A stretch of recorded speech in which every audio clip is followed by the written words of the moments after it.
I'm Andrew Graham-Dixon, and I'm an art historian. I'm Giorgio Locatelli, and I'm a chef. We are both passionate about my homeland, Italy. The smells, the color, this is what food is all about for me. The rich flavors and classic dishes of this land are in my culinary DNA. And this country's rich layers of art and history have captivated me since childhood. It's meant to make you feel as if you are being whirled up to heaven. We're stepping off the tourist track and exploring Italy's northern regions of Emilia-Romagna, Lombardy and Piedmont. It's part of Italy that's often overlooked, but it drives the whole country, and I want to show off its classic dishes. Not to mention its hidden legacy of artists, designers, intellectuals. Wow, this is incredible. This week we are in Lombardy, where I grew up, and I can't wait to introduce Andrew to the earthy Lombard food of my youth. We'll also enjoy the ingenious art and thrilling design that reveal how this region really is the motor of Italy.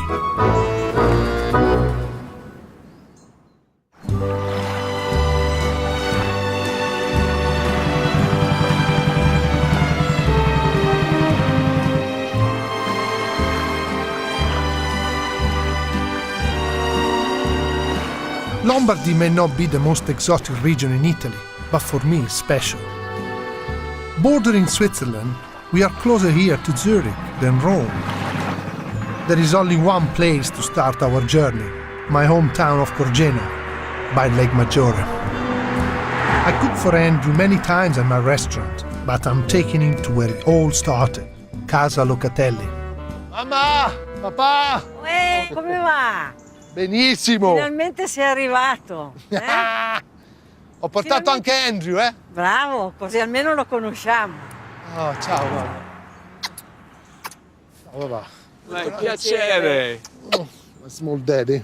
This is small daddy. He used to be bigger than me, but now he's bigger than you. Lei Finuccia? Io Pinuccia e lui Ferruccio. Ferruccia. Ok. Ferruccio e Adesso Pinuccia. facciamo il biglietto. Oh no, I'll remember. È difficile. I'm hungry. We are here for lunch, and polenta is on the menu. Benvenuto. Benvenuto in Casa Locatelli. Grazie. You see, what's happened here is this. My mom runs the kitchen. And even when I come home, I'm not allowed to cook. So she cooks all the time. Cosa ha detto? Lei è il capo della cucina. Certo. Però an exception is made for polenta. Polenta is a man thing. So my dad, as you can see, is ready with his apron. So we're going to leave my mom here. Ma non si fa nella cucina? No. We do it on the fire, on the garden. So we're going to cook the polenta downstairs. But let's go. Andiamo a cucinare la polenta noi? Andiamo, Così vieni. che la polenta, per essere buona, deve sapere di fumo. You have to taste the smoke, otherwise it's not good. So even though she's the capo of the kitchen, she's still telling you how to do the Prepara i polenta. funghi. She's still telling you how to do it. Yeah. She's got to prepare the mushroom and the thing, and we're going to do the polenta. Polenta, made from ground maize, really is the pasta of the north. In fact, Southerners call us Lombards polentoni, because we eat so much of the stuff. Okay, you see, it's the most simple thing, you know. You just need a fire and a paiolo, which is this like cast iron, and then copper inside. And so I remember when I was little, I used to see all the shepherds going around with their flocks. And they had a donkey, and on the donkey, they would have, you know, the paiolo on the back. So they would actually make polenta in the field? That's right. That's why you make it on the open fire. During the war, that was the only thing that they had, polenta. And when the partisans, which were striving here, you know, it's like the heroes in the woods. You know, they were living in the woods. They'll come, and your duty as somebody that was, you know, didn't like the fascists, obviously, at that point, was to give half of your polenta to them. Beautiful colour. It's like saffron or something. Yeah. Beautiful yellow. This is Roberto, which is my brother. This is your brother. Fantastic. You look exactly nothing like him. No, he's been training how to do polenta for the last 20 years. Who's the older brother? È lui. Allora, And he's the one who's getting all the training. I'm just being around, just doing Michelin star food, you know, something not very important. I'm hungry. Is this the moment of truth? This is the most important moment.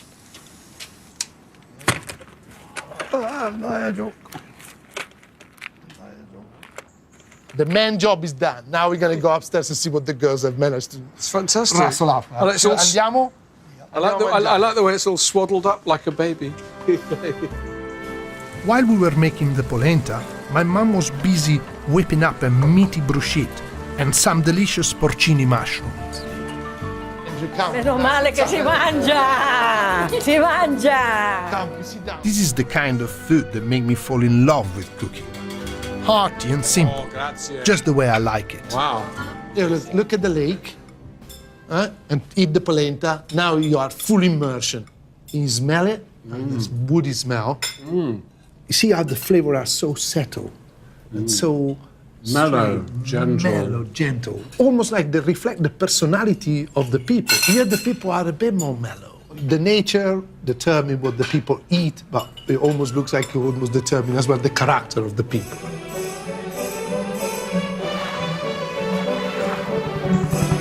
Having visited Giorgio's home, it's only reinforced my sense of how strong an influence his earthy Lombard roots have had on him.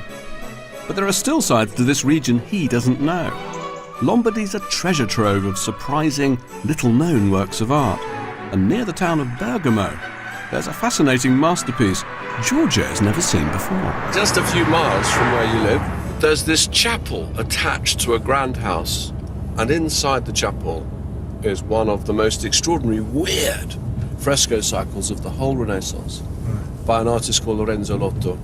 It's absolutely bizarre. He's like the Renaissance version of Magritte or Salvador Dali. Okay. The frescoes he created here in 1524 were commissioned for the private chapel of the Suardi family, one of the oldest and most influential in the region. The chapel isn't usually open to the public, but the family have kindly agreed to let us in. Piacere. Guido. Welcome to Trasforma. Grazie. È sempre la stessa famiglia qua. Sempre. Same family at the time, from the time from Lorenzo Lotto. 500 years later, still the same family. Oh, fantastic. Originally, the Suardi didn't reserve the chapel for their own exclusive use. Ordinary people who lived locally were encouraged to worship here. The works of art inside plunge you back to 16th century Lombardy, a world in the grip of the Reformation. What do you think of this extraordinary, weird image? Yeah, these fingers, isn't it? It's very weird. Surreal, isn't it? It's absolutely surreal. Christ in need of a manicure. He's got these strange... It reminds me of that German story, Struwwel Peter, the boy who lets his nails grow forever. If you look, you see there's a little clue at the top, actually, what's going on. Lorenzo Lotto is the only painter who took that line from the Bible, Ego sum vitis, vos palmites. I am the vine and you are the branches. And he turned it into this extraordinary image. What are all these images up there? You've got saints are growing in the whorls and the curls of this vine as it reaches up. But although it's so striking as an image, you mustn't think of it as a single scene, because it's not. It's actually like a comic book. And what it tells is this very bloody story of Saint Barbara, Santa Barbara. And she is the daughter of Dioscoro, this evil pagan. And he wants to marry her off, but he wants her to be a virgin. So he locks her into this tower as he goes off on his travels. What he doesn't know is that when she's in the tower, Christ visits her, gives her a vision. She converts to Christianity. There she is, kneeling, praying outside the tower, always accompanied by this lovely little white dog with her. Yeah, the dog is there. And now this is where the story gets bloody and turns nasty. Dioscoro, her father, has come back. And there he is saying, now's the time for you to get married. And she points up to heaven and says, no, I'm not going to marry any man. I have become a bride of Christ. Now, he has her tortured. He got her. Look, he's carrying her, pulling her hair there. Dragging her by her. Dragging her. And it gets really nasty. I mean, it's X-rated, isn't it? I mean, he doesn't pull his punches. So they apply burning brands to her breasts and her genitals. It's very physical. You know, Lotto's living in this time that's extremely violent. It really looks terrible, doesn't it? And throughout this sort of bloody story, sufferings are punctuated by little rays of hope. So now an angel comes down from heaven and gives her a white cloak to put around her body. And as soon as she puts the cloak around her body, her whole body is healed. And then her little dog is accompanying her all the way. The thing about this fresco cycle is the date. It's 1524. This is a time of huge crisis. In Wittenberg, in the north, just over those mountains that he's painted, Luther is saying, we must split the church, we must protest against Rome. And this fresco is the Suardi family's way of saying to everybody who lived around here, don't buy into the idea that this church is going to be split. Stay true to the old faith. And also, I think just the picture has this kind of normal people, so that the people kind of sympathize with that, or can see themselves part of these things. Absolutely. It's saying to the people, this could happen in your world. Lotto himself is actually represented in that fresco. Ah, okay. I think that's almost like his signature, and he's looking at us. And he's got this haunted expression. He's almost say like, got the message? Sort of thing. It's such a small chapel with such a big message. I think that's what he's saying. Have you got the message? He's an Italian artist with an Italian message, but Lotto's style owes a lot to the art of Northern Europe. I love it.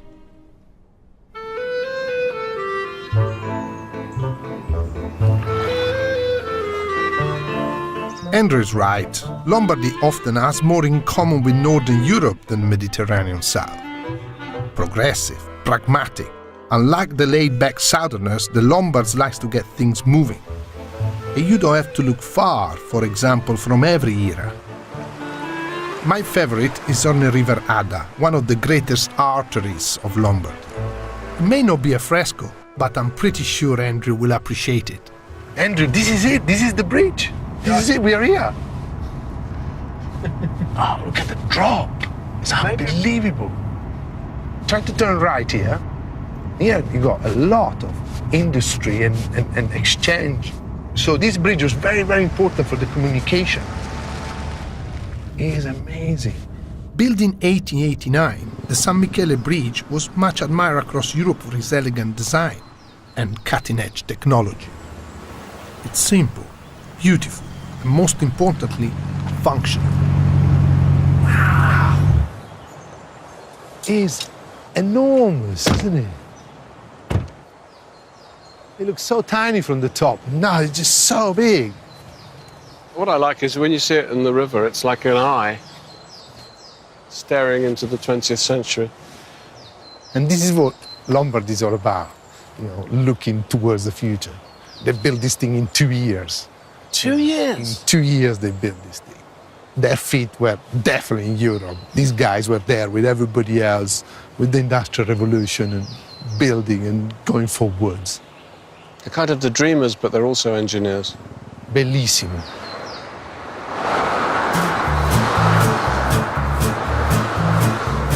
But I think we've had enough wandering around. It's time to go to the beating heart, the capital of this region, Milan. Even the road that takes you there, the A8, expresses Lombardy's forward-looking spirit. They say it's the first motorway in the history of roads. That's right. Not the German, not the English, but the Italians built the first. North Italians.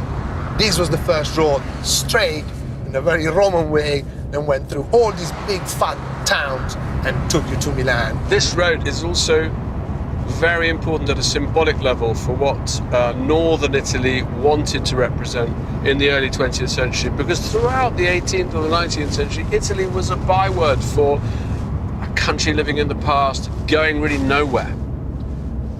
And then suddenly this road said, no, we're going somewhere, and where are we going? We're going to the future.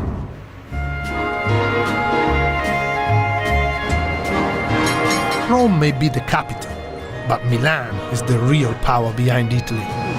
Over 2,000 years old, it occupies a key position along the ancient trade route between Rome and Northern Europe. Dynamic and industrious, it remains the most important commercial center in the country. For me, there's only one place to start our exploration of the city, the grand Gothic cathedral. Dominating the old city centre, it's the heart and soul of Milan. All roads seem to start and end here. Construction started in 1386, and it's one of the earliest examples of the great Milanese gift for design and engineering. Do you know, Georgia, I think that's the first time I have ever seen the front of Milan Cathedral without huge amounts of scaffolding on it. First time I've seen so white. Yeah. Even in the picture of the panettone, the one you buy at Christmas, there's a picture of it, and it's much grayer than that. It's wonderful, this cathedral front. Ruskin loved it. He talked about its frost crystalline beauty. He thought it was almost like a snowflake that has come down to earth. It's got that sort of structure of a snowflake. It's beautiful. It's impressive, isn't it? Should we go inside? Let's kind of look.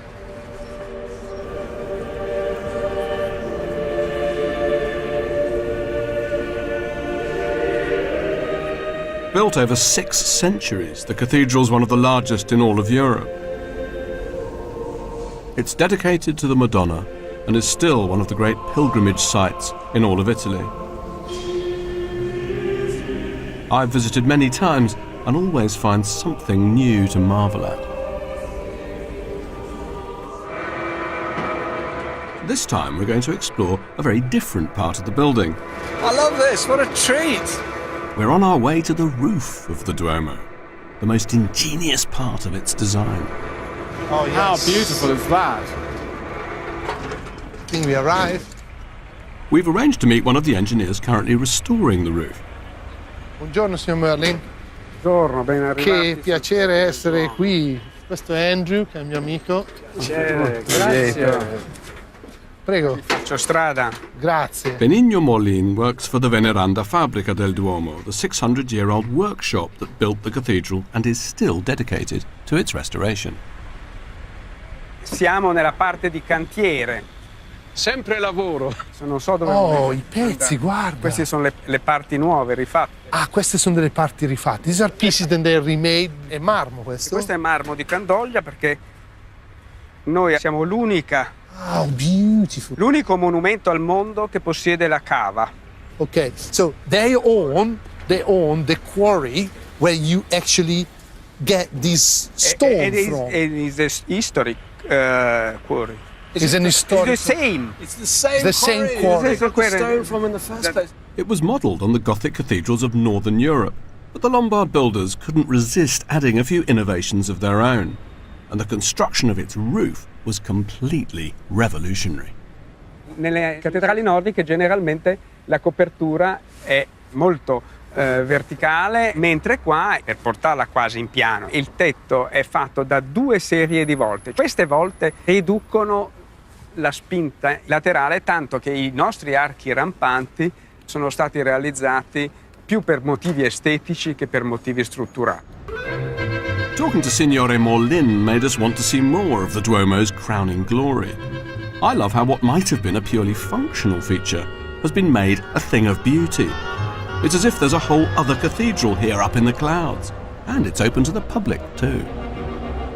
It's a phenomenon, this building. It is incredible. It's the only great Gothic cathedral that seems almost designed for you to be able to enjoy and take pleasure in the structure of its making. Down here, you see, you've got this sort of series of walkways, pathways, was always made to be walked on, enjoyed. Right. So all the different levels, you can see the structure. And as a result of that, you know, they've exercised their ingenuity, whereas in other Gothic cathedrals, the spires and the minarets just rise up to the sky, pointing to God. Here, they've become plinths for outdoor sculptures. You could say this is the first outdoor sculpture park. You know what it reminds me? It reminds me of this, you know, when you wet the sand and you make these things and they just sort of like grow underneath your hands. It has the same kind of fragility to that. That's what's so beautiful about the Gothic, I think.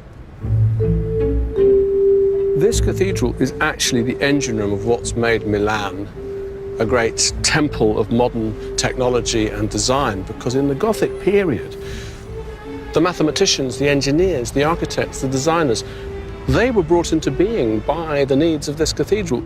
Solving problems. So it's kind of a machine that's constantly attracting to Milan technological innovators. Back in the day, every great intellectual who came to Milan seems to have been involved with the cathedral. And in the Duomo's archives, there's evidence of one particular genius and his small contribution.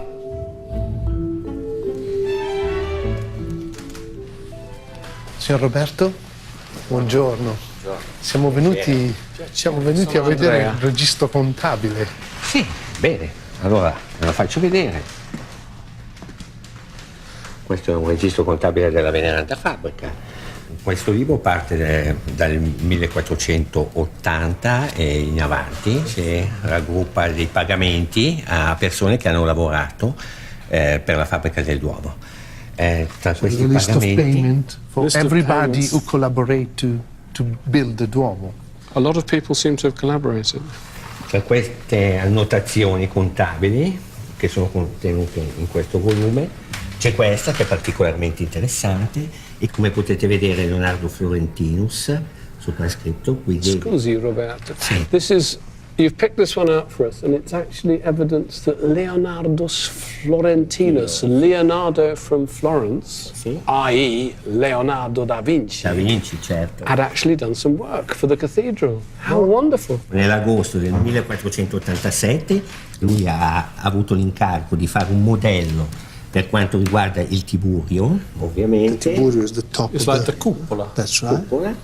Il saldo del suo lavoro gli viene dato l'11 gennaio del 1488. In totale il modello ligneo gli è stato pagato 56 lire. What a wonderful little detail. Because that's far less than he would be paid for the major commissions.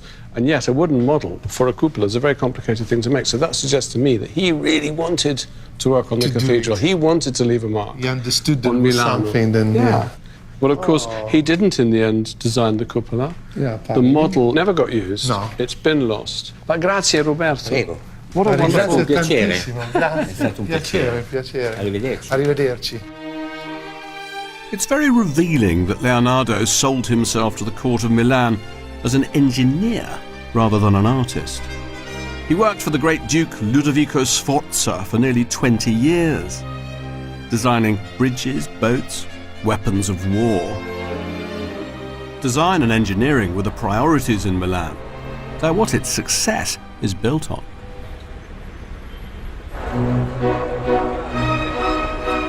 That philosophy had a radical impact on the shape of the city. Just a short walk from the Duomo, you can visit one of the most outstanding examples of technical imagination. La Scala is amongst the most prestigious opera houses in the world, and we've been allowed to take a look inside. I've never been here before. Look at this! I think it's the world's first horseshoe-shaped theatre. That's right. And it was all designed with sound as that mind. So it's incredible. You know, you see the shape of each of the thing is made as well in order not to destroy the echo. So Boxes? Yeah, the boxes. I'd love to come and actually... You sing a little bit? Can you sing? No. No, I can't. It is absolutely outstanding to be here. But we didn't just come here to admire the theatre. I'm taking Andrew to Il Marchesino, a restaurant in the same building. It's owned by the most celebrated Italian chef in the world, Gualtiero Marchesi. With 3 Michelin stars, he globalized Italian food and made it a success that it is today. Gualtiero is waiting for us. So come on. It's like a theatre club. That's what it is. We are in a theatre restaurant. Gualtiero? Buongiorno. Arrivederti. Questo è il mio amico Andrew. Piacere. Sono Andrea. Piacere. E volevo proprio che vi incontravate, perché lui è un critico d'arte Sì. e tu sei un cuoco più ispirato dall'arte che io conosco. Gualtiero make this dish in one of his creation, and to me is the dish that really represent Milan more than anything else that I ever seen before.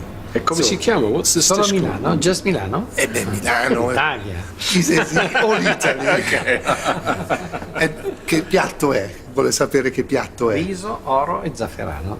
È un Rice. risotto alla Rice milanese. with gold. Yeah, with Saffron? corn. And Yeah, saffron. rich. Siamo ricchi. We are rich. We're rich in Milan. I like it. Yeah. 2005.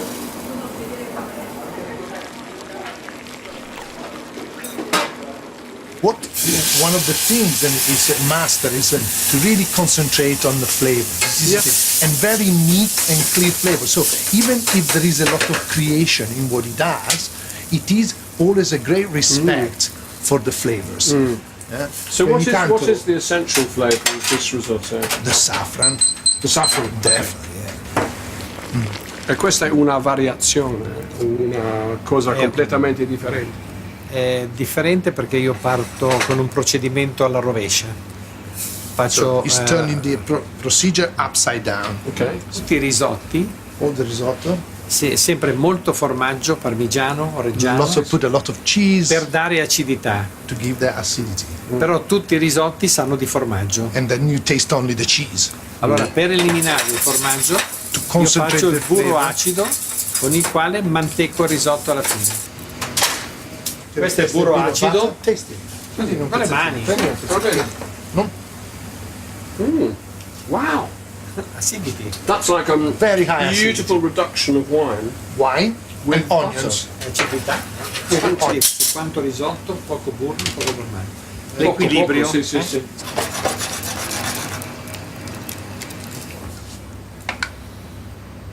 Beautiful thing. When he said gold, I thought he meant he was actually going to put some gold leaf in it. But Hold he on a minute. he means no, gold no. as in, There as in is some metaphorical gold coming. No. Okay. Wait a minute. Lui la ricetta non l'ha No, mai I was vista just- e io non gliel'ho spiegata apposta perché volevo che fosse sorpreso da questa cosa. I was just wondering if it was metaforicamente oro o attualmente oro. Attualmente ora. Allora, vediamo. Non è proprio in mezzo, ma fa niente. That's amazing. Okay, you got to taste it. I have to taste it. I have a Lo question. assaggiamo, Gualtiero?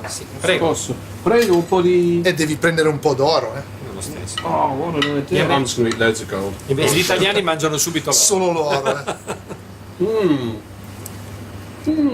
Really? Buonissimo. È vero? Sì, leggere, saporito.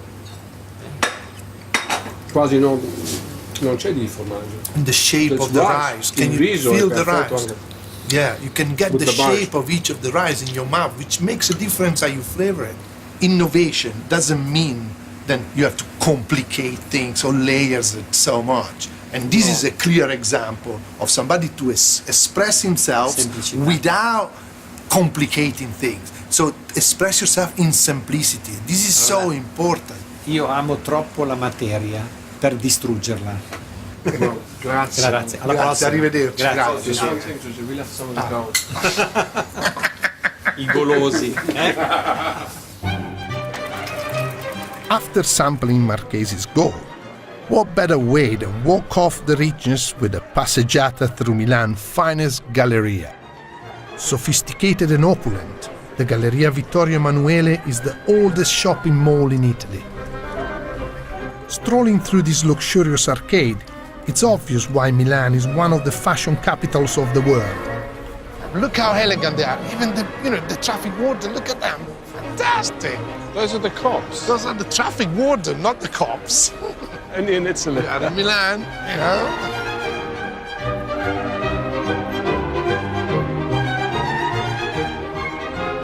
It's a bit of a temple of capitalism, really, as you can see I around. think it's a cathedral of capitalism. I think what's amazingly daring about it is that the Duomo is literally there. And the Scala is there. And the Scala is there. So you've got the Temple of Scala. Arts there, the Temple of Religion there, and you've got the Temple of Money here.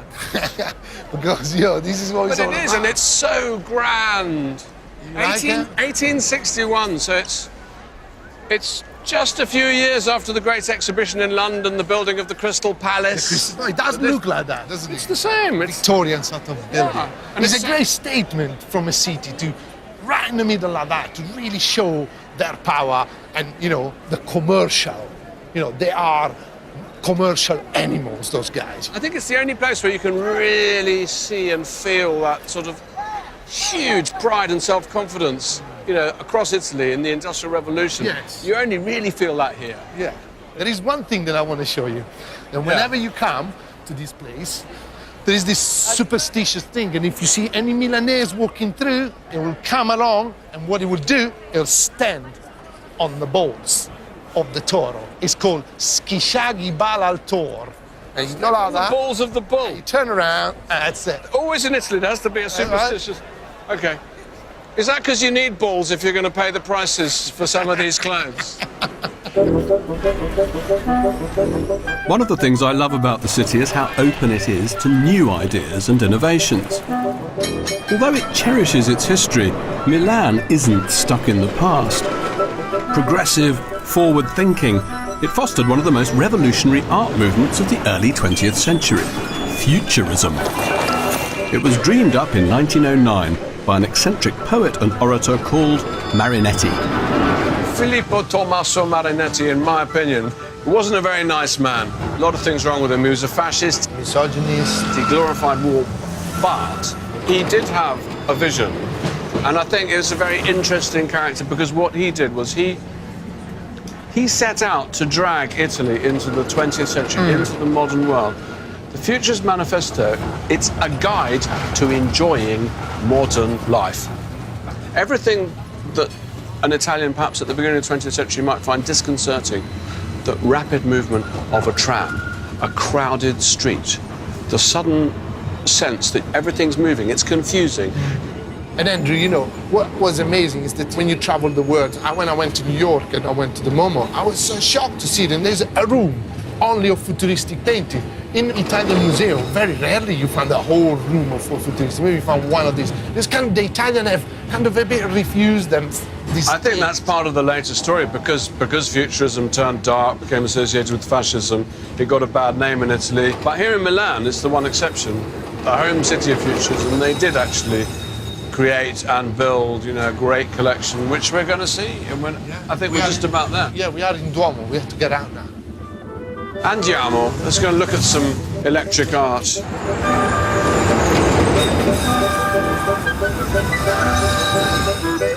We're visiting the Novecento Museum, home to the best collection of futurist art in all Italy. I really like this. It's like a little capsule of futurism, all condensed into just a couple of galleries. Here they begin, they're in Paris, they're in the cafes, they're reading the papers, they're doing what Picasso had done. They're trying to think, what would it be like to be a modern artist?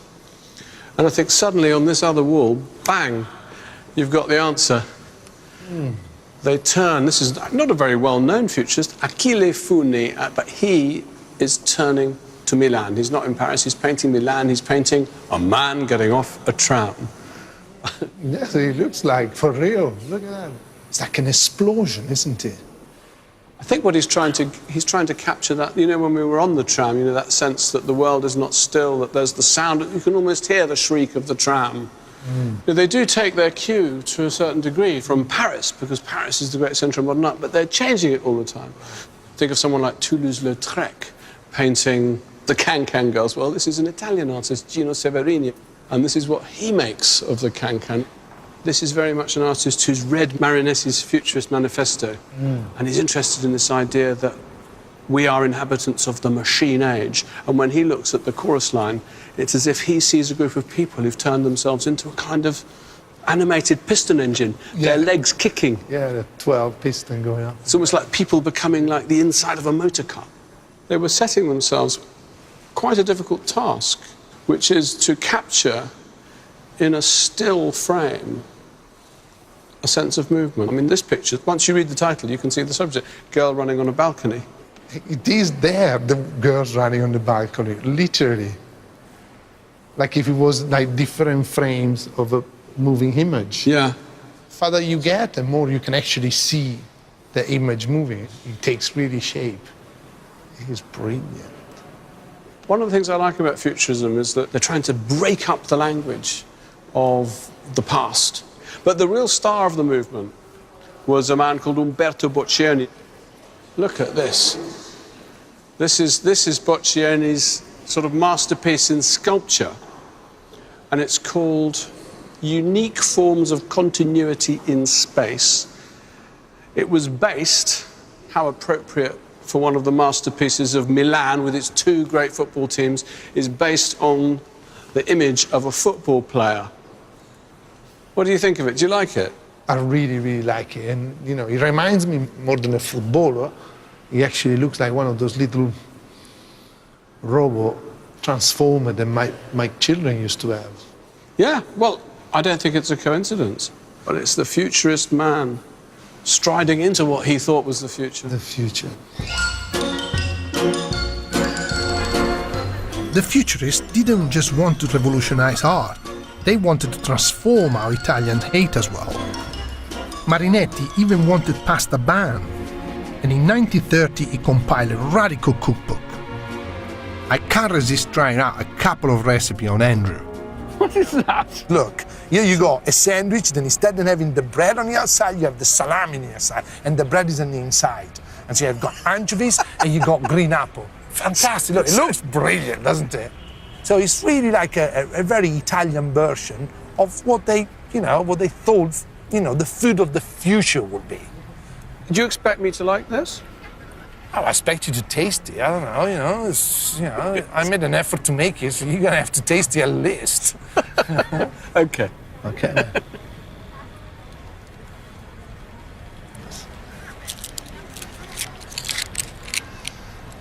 Is it delicious or what? I'm trying to be polite, Georgia, No, in deference to Filippo Tommaso. But no, there is some. It's a quite interesting taste, isn't it? it's sort of a little bit disgusting when you bite into it because you're chewing through vast amounts of thick, fatty salami. Taste the other one. It's the other one. Do you mind? I Il think- dolce forte. The other one's a strong taste. And it's got. Okay. Should I tell you what's inside? No, let me guess. Okay, bye, go. Sandwich toasting. These.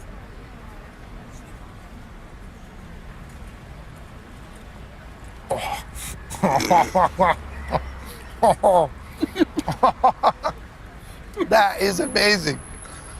That's amazing. I have to say, actually, I like this one. It's got a banana in it. I know. Andrew, what you have to think about this is that, this is 100 years ago. And then we're talking about certain ingredients that were so far ahead. These guys were so far out, like much more than like Aston Blumenthal is with his snail porridge at the moment. Banana, man, they see banana once a year. And he's got anchovies, banana, and another very important thing, mustard, like an English mustard. So they look again to the outside world, they look to the English, they look to another words, a word more industrialized than the one that they have. Seriously weird. Seriously good as well, I think. It's perfect breakfast sandwich, isn't it? It'll be really energetic food. It's food on the go, and it's supposed to inspire you and make you feel like you are a modern man. That's what it's all about. Bizarrely, if you told me what you were going to put in there, I wouldn't have even touched it. Right. But it's fantastic. But how many recipes in the Futurist Cookbook did you That's look about- at? I read them all. And how many did you think were actually could be turned into food you could eat? 2. So we're eating the only 2 recipes you thought. And I thought one of them was disgusting anyway. So Cheers, man. I think the only way to toast a banana and anchovy sandwich is with pineapple liqueur champagne cocktail. What are we doing? For all their exuberance, Marinetti and many of the futurists were politically misguided. When Mussolini and the fascists came to power in 1922, they embraced his radical policies to modernize Italy. Mussolini would bring Italy to its knees and into the Second World War. And there's one artist, Mario Cironi, who I think captures the darkness of this time better than anyone else. His work in the Novecento is a poignant reminder of how fascism devastated Italy. These are some of Cironi's pictures of the 20s and 30s. And here, Cironi seems, I think, to be painting a kind of dark portrait of Italy as it moves into the fascist years, as it moves towards totalitarianism. It's very difficult to think that this guy was associated with that movement. I mean, what we see downstairs is this explosion of color and energy and things, and here it's just like monochrome. There is no hope in this picture, isn't it? It's like the guy's is almost fading away, isn't it?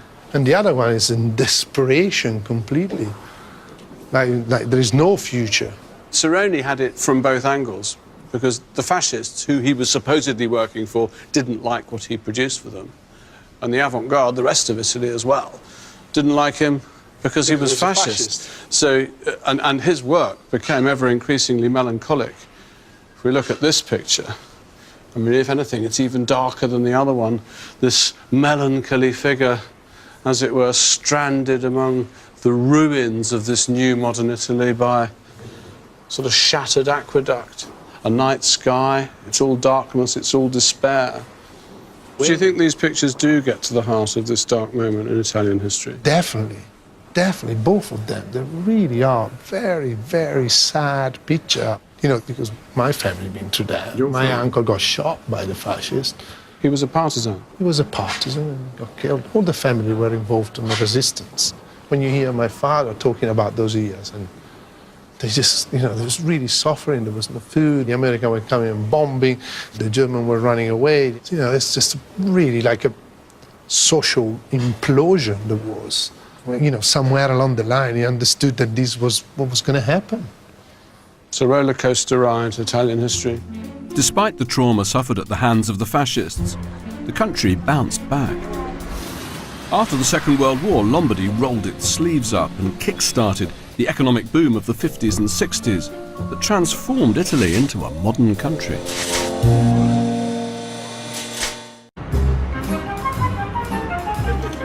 Even though they never stand still, the people of Lombardy also never forget their roots. And much of Lombard life is rooted in our food, the kind of staple dishes that I grew up eating. After a busy day, I think it's time for Andrew to experience a local classic. We've been pouncing around a lot. Pouncing around? Yeah, we've been in these super shops and things like that. I wanted to show you the art, the really what the people eat. So you're going to de-poncify us through food. That's right. So we have to check out one very important thing, because it's very early in the season. See if we got any cabbage. If you got cabbage, I can cook you cazzola. Ne abbiamo di verde? Oh, fantastico. Adesso sono proprio le prime. Sì. Ok, allora le prendiamo tutte e tre queste qua. Hearty and earthy. The cassola is just as representative of Lombardy as Marchesi delicate risotto. With the vegetable chosen, it's time to go to the butcher, the macelleria of Roberto Faravelli. See, this is the macelleria I told you. This has been here for 50 years, Andrew. You know, we're gonna meet the sun. The meat is the most important part of the cassola. This is real nose-to-tail eating. And I know Roberto will sort us out with the best cuts. Allora, divisa a 2 a 2, quello di vitello magrissimo, ok? Prego che gioca, buongiorno. A noi. Buongiorno Roberto. Buongiorno, come va? Benissimo. Bene, bene. Questo è il mio amico Andrew. Ah, piacere, Roberto. E gli ho promesso che oggi gli cucinavo la cazzola. La cassola. Ok, look at that. How beautiful. Questo è l'abbondanza e tutti gli ingredienti che servono per fare la cassola come va fatta. Allora, queste sono le puntine di maiale. This is puntina, pork, spare ribs, yeah. Ok. Codino. Questo è sexy. sexy Italian, Il grugno, il naso, il grugno, si chiama questo, che è colloso e lega insieme gelatina il tutto insieme. So you put the pig's nose in to make it gelatinous. That's right. L'orecchio. Ears. Più croccante. Nice and croccant. Croccante. È una carne che è anche bollita, resta sempre più dura. How do you say in Italian that's a meal to put hairs on a man's chest? Ha detto il mio amico Andrew che questo qui è un pranzo che ti fa crescere i peli sul petto.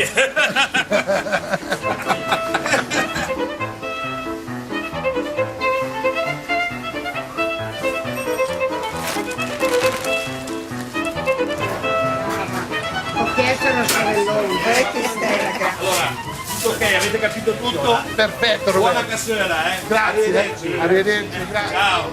Arrivederci, grazie signora. Arrivederci. Now it's time to get to work, and it's quite a lot of work to do.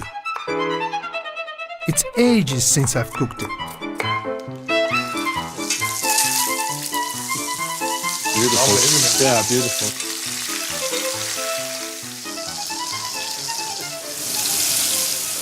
The smells, the color. You know, this is what food is all about for me. This is the smell that I used to smell as I come home from school. As soon as I get to the gate of the house, I knew that my grandmother was cooking this.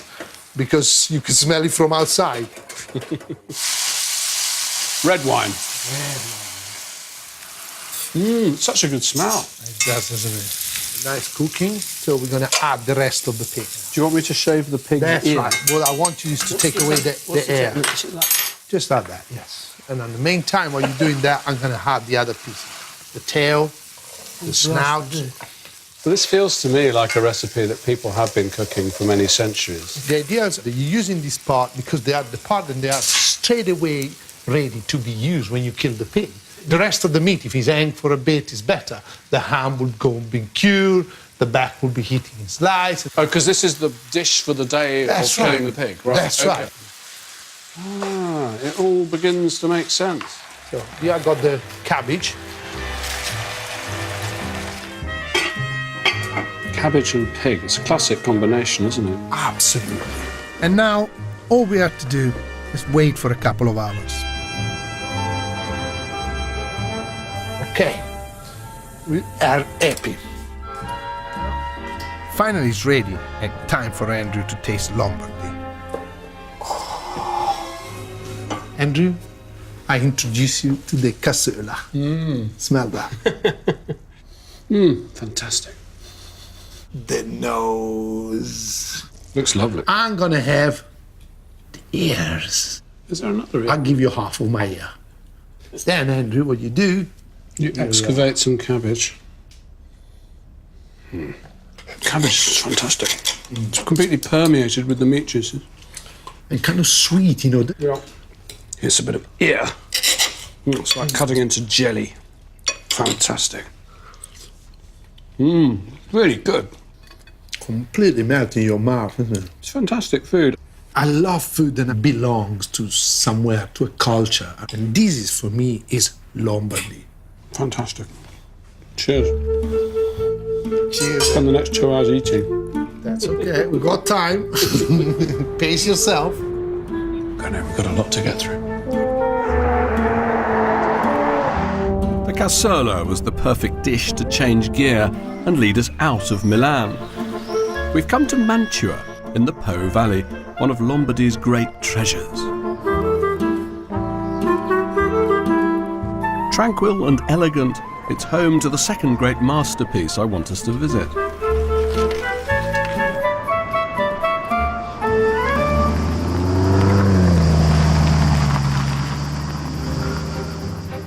The work of art's to be found inside the Palazzo Te, a hunting lodge built in 1525 for the powerful Duke Federico Gonzaga. I think Giorgio may even like it more than the frescoes we saw at Villa Suardi. Prego, signore, cavaliere. Inspired by the grand villas of Rome, the palace was designed by architect and painter Giulio Romano. So, Giorgio, welcome to the Palazzo Te. These guys used to live in luxury, aren't they? Well, I think of this as the house of fun. The whole place was once full of jokes. This courtyard, originally there was a labyrinth. So even trying to get into this place, you'd get lost, unless you were with the Duke who would take you through. So It was just full of little games. Here we are. This palace was not a place for serious thought. It wasn't a place for the administration of his estates. It wasn't a place for business. It was, so to speak, a place for monkey business. No way.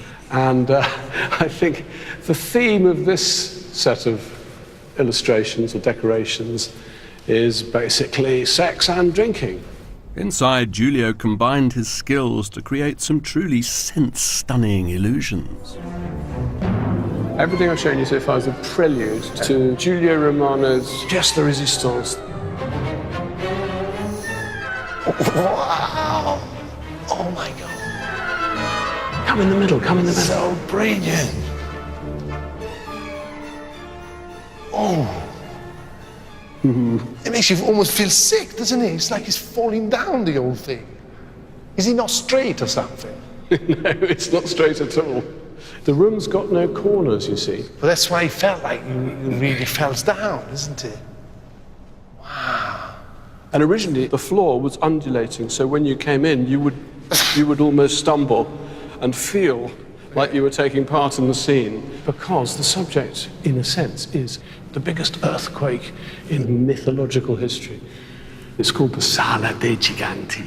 La Sala dei Giganti. And the story is that the giants had tried to rebel against Jupiter in heaven. And Jupiter punishes the giants by striking them with thunder and lightning. God, this is incredible. Giulio Romano was taught by Raphael, the great master of the high Renaissance, the master of calm, tranquility, order, reason. And this, so to speak, is the first thing that Giulio Romano does after he gets out of school. He's rebelling against his teacher. It's almost as if he's bringing down the great edifice of the high Renaissance. He's bringing it down with his jokes and his games, poking fun at it, making fun of it. This style of art is called maniera, mannerism. It's a reaction against all that purity, all that classicism. Incredible. What a place, eh? I'm glad you liked it. Palazzo Te certainly packs a punch, but it's not just architecture and painting which Lombardy does brilliantly. A short drive away in Cremona is another example of the perfect marriage of tradition and innovation. It's the home of the Stradivari violin.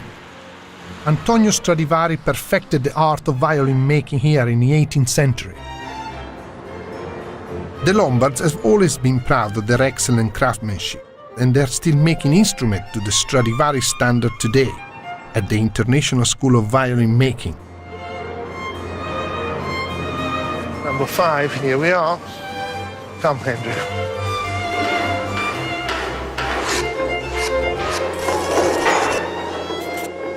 When I was little, I used to go in Varese and there was a shop of these guys that made violin. I was so fascinated about it, how they make it. Signor Daniele, buongiorno. Buongiorno, piacere. Io sono Giorgio e questo è Sono Andrew. Andrea. Andrea. Look at those tools and they have to make it. I love the precision. And it takes... Quanto tempo ci vuole a fare un violino? Circa 50 giorni. 50 days to make a violin. 50 working days. So it is a work of love. I noticed that lui carezza il legno. Lo carezza, Certo, sì. Che fa lui? per sentire queste curve To feel the siano curve. uguali, destra con la sinistra. One little stroke of that wrong, you can just mess it all up. So to me, this is artisan work taken to a different level. Look at that. It's beautiful. Every luthier goes and chooses his own wood, like an artist would choose his own colors. Michelangelo going to Carrara to choose his marble. Or a chef chooses his own ingredients. Yeah. You know, the principal ingredient is the wood. Stradivari violins are the most valuable in the world.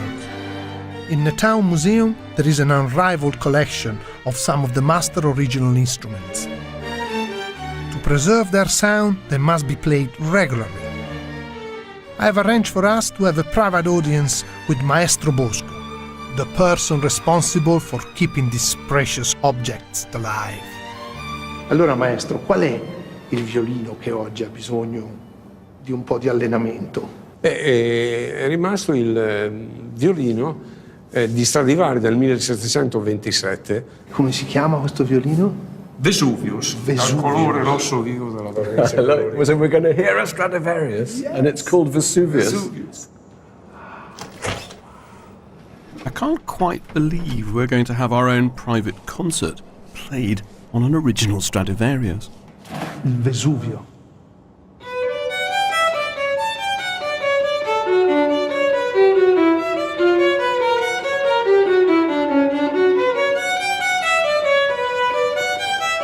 This is such a treat. I'd never realised that Stradivari was from Lombardy, but it all makes sense. The attention to detail, the beautiful design, the utter fitness for purpose.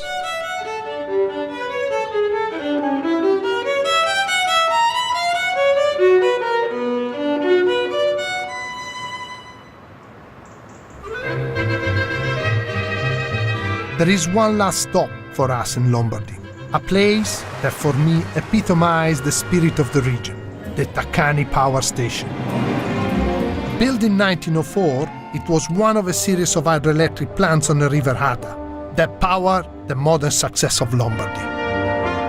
My father and his father before him were hydroelectric engineers, so places like these are special to me. Going and seeing my father when he was working, I spent a lot of time in places like that. But you know, it is so important because this is the blood of Lombardy. They found themselves with a really enormous light industry that needed energy to propel it forwards. And so they didn't have anything to burn. So they harvest the power of the mountain and this water coming down. I love these old machines. I think they're wonderful. They are incredible, isn't it? This is like, it's really an expression of what the Lombards are, which is, you know, about movement, energy, going forwards, building, you know, just getting things moving all the time. They really built them to last, didn't they? I mean, I think they were made in 1904 and they're still powering Lombardy with electricity. Yeah. And you know, what is really, really nice as well is, you know, a river makes the motion to get the tram in Milan to work. It's lovely to think that that energy then propel that thing all the way through the futurism to everybody. Well, I was going to say, without this place, futurism wouldn't have been possible. Absolutely. They're celebrating the electrical city. So much noise in here. Yeah, it is. It makes me feel like I'm in a cathedral full of machines. Strikes me that it's quite a good place to end our journey, given that we've been banging on about how Lombardy is the motor that drives Italy, and here we are at a turbine station that furnishes half of the electricity of the region. Pretty amazing building. It's a great, but it's like a palace. It's like the Palazzo del Te, except instead of having one of Palazzo dell'Elettricità. I think it really sums up what I've got from this particular journey, which is a really strong sense of the role that this part of Italy has played in the larger Italian story. I think really Lombardy has sort of electrically propelled the rest into the 20th century. Well, that's the reason I took you here, because I really see the connection between these kind of spaces, this kind of like showpiece like this that are very beautiful to see, but as well, they really show the resilience of the Lombard. That meal that you cooked, what did you call it? The Cazzola. Cazzola. Yeah. So I felt that, you know, it was a really nice transition. It helped me to understand, as it were, where Lombardy came from, because that, to me, felt like the origins of this place. I was going back to something that people had eaten almost forever, and it wasn't very fancy, it wasn't very posh, it was really rustic. That was food from the fields, and that, to me, almost was a symbol of how far they rose. You know, through that cathedral, bringing all the intellectuals here, through that culture of design gradually developing into the 19th century. It's an amazing evolution from really quite low origins.